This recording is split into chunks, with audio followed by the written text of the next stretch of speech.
Just what is it that you want to do? Well, we want to be free. We want to be free to do what we want to do.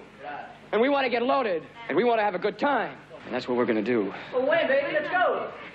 We're going to have a good time. Hi everyone, it's B007 back again for another 10-minute movie review. This week I'm looking at The World's End, which is a new British comedy that's out in UK cinemas on July the 19th. And it's from the team that brought you Shaun of the Dead and Hot Fuzz, two of my favourite comedies of the last 10 years or so. It once again stars Simon Pegg and Nick Frost. Simon Pegg since then, of course, has become famous for his parts in the Mission Impossible and Star Trek franchises. And it's also co-written and directed by Edgar Wright, who not only did Shaun of the Dead and Hot Fuzz, but most recently did Scott Pilgrim vs. the World. So the guys are back with a third part of what they loosely call the Blood and Ice Cream trilogy, which is a series of really intelligent, funny movies that take established genre, like horror and sci-fi, and bring their own kind of gonzo British comedy to bear. So the plot of this movie sees five friends reunite to complete a pub crawl in their hometown, a pub crawl that they tried to do when they were school leavers and failed. And the final pub, famously, is called The World's End. As we see these friends, they've lost touch for some years, and partly because the leader of the pack, Gary King, played by Simon Pegg, has obviously had some major bust-up with Andy, played by Nick Frost. And so there's a definite tension in the air. And it's basically because the other four characters have all moved on with their lives. They're nearing 40, they've got good careers, they've got families, they've grown up. Whereas Simon Pegg's character is still dressing as a goth and is still basically stuck in some kind of arrested development. And sadly, and kind of darkly, that's manifested itself in some addictions. So as the movie plays out, they go to their hometown, they start off in their pub crawl and suddenly realise that their town has been taken over by sort of body snatcher zombie robots, I guess. And I won't say more than that, because Edgar Wright has been very firm about not wanting to spoil the film, both in terms of the kind of cool cameos of famous actors that appear, but also in terms of just the surprises that are on their way. I think we should try and respect that where possible. But as you would imagine, just as in Shaun of the Dead, the comedy arises from seeing normal, schlubby, British middle-aged men trying to tackle something really ludicrously otherworldly. So what was my reaction to this film? I think as a comedy, it definitely works when you just see these five characters interact with each other, the stupid humour, the comedy swearing, some real good slapstick actually. It definitely works, and there's that rapport that Nick Frost and Simon Pegg has that's absolutely brilliant. And you've got additional actors like Paddy Considine, Eddie Marsan and Martin Freeman who are just bringing up the rear, and it's fantastic comedy. I think my problem with this movie lies in how they've tackled the sort of sci-fi horror element. I mean, it's not horrifying. I'm not sure Shaun of the Dead was either, but it's worth saying that out loud. And there's a lot of action in this movie, so basically sort of robots versus man. The problem is that Edgar Wright has brought over his Scott Pilgrim vs. the World shooting style to these more gonzo British movies. So you have these fight scenes that are heavily stylized, sort of hyper choreographed, and set to very loud, very modern music. So it comes across as a kind of cartoonish music video. And that's all well and good, but I think it's actually quite alienating and boring to watch when you see one fight after another in this manner.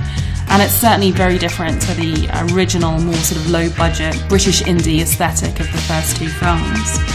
So from that point of view, I loved Act 1 of this film because that's where you see more of the character-based comedy.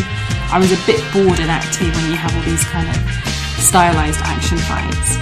And in the final act, well, it's absolutely magnificently depicted. I don't want to ruin what happens. But there is an epilogue, and I would ask you, when you've watched this film, to consider, would this movie have been any worse without that epilogue? And I would argue no. In terms of the talent that's brought to bear in the film, I think the acting, as you'd expect from this group of actors, is superb. I do wonder a little bit if Eddie Marzan and Martin Freeman in smaller roles particularly are wasted. And in terms of the production, I mean, it looks fantastic. It looks very slick, lots of big budget CGI. I do actually miss the more gonzo feel of the earlier films, but I would say this is more than compensated for by the absolutely superb 1990s soundtrack. I mean, it's great to hear people like the Mock Turtles and Primal Scream back again. And it's definitely a soundtrack I want to buy as soon as it's out. I also think the way they recreate the period feel of the town from the sort of flashback to when the guys are at school is really well done. So overall, I would say that this is, sad to say, the weakest of the Blood and Ice Cream trilogy. I think Shaun of the Dead is so iconic now, and Hot Fuzz, for me, I was just laughing all the way through that film. And this movie, when it sticks to that old formula, really is hilarious. And there are laugh-out-loud moments in this film that just have you sort of spitting out your Coke as you're drinking it with laughter. But it does have this tendency to stray into Scott Pilgrim-style stylized violence, which just isn't that engaging for me. But, you know, when it works, it really works, and it's worth seeing just for the comedy elements. I guess the other question is, how far does this movie compare to This Is the End, which is the James Franco, Seth Rogen, Jonah Hill comedy, which basically has a very similar premise and indeed a similar title. So much so that if you IMDb The World's End, it will say most popular hit is This Is the End, which is a little bit unfortunate. I would say that This Is the End sticks much more closely to the buddy comedy interaction and has far less of the crazy CGI action stuff. And so from that point of view, I think it is a more successful movie to my taste. And I'm kind of surprised I'm saying that, because I really do love Simon Pegg and Nick Frost and their work. And I suspect this may be just one movie too far, and in a long movie heritage of the third part of any trilogy being the weakest, sad to say. So that was my take on This Is the End. Sorry, on The World's End. See, even I did it, right? And I should know better. So that's my take on The World's End. It's out in the UK on July 19th. So whether you agree or disagree on my take, please let me know in the comments section of the blog, B007.com. So thanks again for your time, and hope to catch you soon.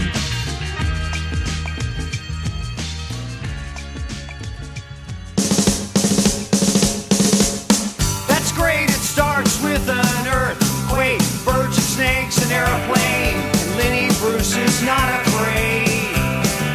I have a hurricane, listen to yourself, churn, world serves its own needs, dummy serve your own needs, beat it up an ox, speak, grunt, no strength, the ladder starts to clatter with fear, fight down, high wire in a fire, representing 7 games in a government for hire in a combat site, left to west and coming in a hurry with the furies breathing down your neck.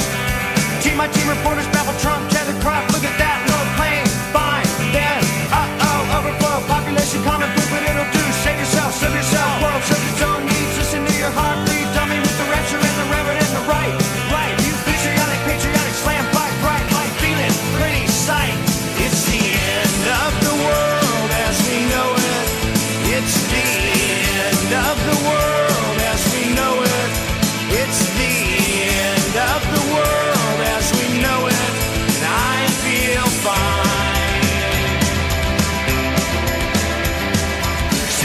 TV hour, don't get caught in foreign tower, slice and burn, return, listen to yourself churn, lock it in, uniform and book, burning blood, letting every motive escalate, automotive incinerate. The World's End opens in the UK and Ireland on July 19th and in the USA on August 23rd.